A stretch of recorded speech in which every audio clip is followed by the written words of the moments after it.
कार्यक्रमात आपलं पुन्हा एकदा स्वागत।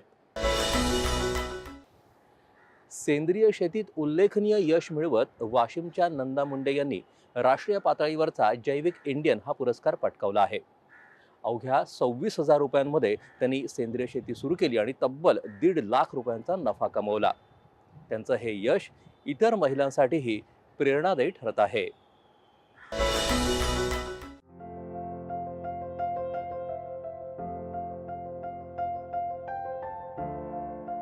आधुनिकतेची कास धरत असताना सुद्धा नैसर्गिकतेकडे जनमानसांचा ओढा वाढत आहे।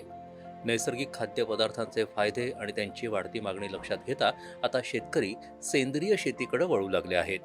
नुकताच वाशिमच्या भामदेवी इथल्या नंदा मुंडे यांनी सेंद्रिय शेती उत्पादन आणि लक्षवेधी नफा यासाठी जैविक इंडियन हा पुरस्कार मिळवला आहे। रोख रुपये 50,000 रुपये आणि सन्मान चिन्ह असं या पुरस्काराचं स्वरूप आहे। 1 एकर केल्यानंतर आम्हाला थोडंसं समाधान मिळालं। उत्पन्न कमी झालं पण खर्च जास्त लागला नाही, खर्च फार कमी लागला। मग आता दुसऱ्या वर्षी आम्ही 2 एकर केला। 2 एकरामध्ये आम्हाला एकरी 7-8 हजार रुपये खर्च आला आणि उत्पन्न त्या रासायनिक पेक्षा जास्त झालं।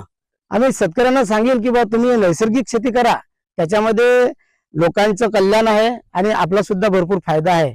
भाजीपाल्यावर जर आपण नैसर्गिक वापरलं तर आपल्या प्रकृती चांगल्या राहू शकतात, आपल्या प्रकृती चांगल्या राहिलं आपलं जीवन चांगलं राहील। नंदा मुंडे करत असलेली शेती ही सेंद्रिय शेती प्रकल्प प्रमाणीकरण प्राप्त असून 2 एकर जागेमध्ये त्यांनी सोयाबीन, तूर, गहू, हरभरा या पिकांचं उत्पादन घेतलं आहे। आता राष्ट्रीय स्तरावर प्रथम पुरस्कार मिळाल्यामुळे जबाबदारी अधिकच वाढली असून जास्तीत जास्त महिलांना सेंद्रिय शेतीकडे वळवणार असल्याची प्रतिक्रिया नंदाताईंनी व्यक्त केली आहे। सेंद्रिय शेतीमधून मला सुरुवातीला थोडा कमी फायदा झाला आणि नंतर आम्ही सुरुवातीला पण त्यामधून मला खर्च एकदम कमी लागला, त्यासाठी मला समाधान झालं आणि मी तेव्हापासून 2022 पासून पूर्ण सेंद्रिय शेती करत आहे आणि त्यामधून मला अल्प खर्चिक शेतीमधून जास्त उत्पादन मिळत आहे। पुढील माझं असं ध्येय आहे की मी जे 2 एकर सेंद्रिय करत होती आता मला पूर्ण 4 एकर शेती सेंद्रिय करायची आहे। सेंद्रिय शेतीला चालना देण्यासाठी आयकोवा ही संस्था 2004 पासून कार्यरत आहे। महाराष्ट्र शासनाच्या ग्रामीण विभागाअंतर्गत असणाऱ्या महाराष्ट्र ग्रामीण जीवनोन्नती अभियानाच्या सहकार्यानं 26 जिल्ह्यांमध्ये 3 महत्त्वाचे प्रकल्प राबवले जात आहेत। या अंतर्गत महिलांना सेंद्रिय शेतीचं तांत्रिक मार्गदर्शन, प्रमाणीकरण आणि बाजारपेठेपर्यंत पोहोचण्यासाठी मदत केली जाते।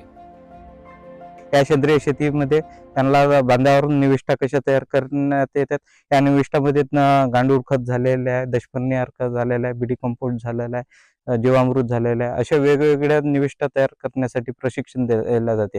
आपल्या इथे जवळपास 1800 समूहांसोबत आपण काम करतो उमेद अभियानाच्या माध्यमातून आणि त्या समूहांसोबत शेतीमधील जैविक ऑर्गॅनिक साठी आपण प्रयत्न करत असतो। आपल्या कृषी सखी, पशु सखी यांच्या माध्यमातून विविध उपक्रम आपण राबवतो। त्यामध्येच आपण एक आपल्याकडे असणारा सेंद्रिय शेतीचा जो प्रभाग आहे त्याच्यामध्ये 10 LG सोबत काम करत आहे आणि त्याच्यामध्ये 100च्या वर महिला जोडलेल्या आहे। फार्मर प्रोड्युसर कंपनीच्या माध्यमातून आपण ते मोठ्या स्तरावर कसं इम्प्लिमेंट करता येईल याच्याविषयी आपण काम करत आहोत आणि यासोबत विविध शासकीय योजना ज्या आहेत शेती संदर्भातल्या आणि सेंद्रिय उत्पादनाच्या वाढीकरिता या आपण या माध्यमातून राबवतो आहे। अशा प्रकारच्या उपक्रमांमधून महिला शेतकरी विषमुक्त शेती करत जमिनीचं तसंच मानवी आरोग्याचं रक्षण करत आहेत। अशा पद्धतीच्या पर्यावरणपूरक उपक्रमांमधून महिलांना स्वावलंबनाचा आदर्श या महिलांनी समाजासमोर ठेवला आहे। दूरदर्शन बातम्यांसाठी रामदास धनगर, वाशिम। पुन्हा भेटूयात छोट्याशा विश्रांतीनंतर।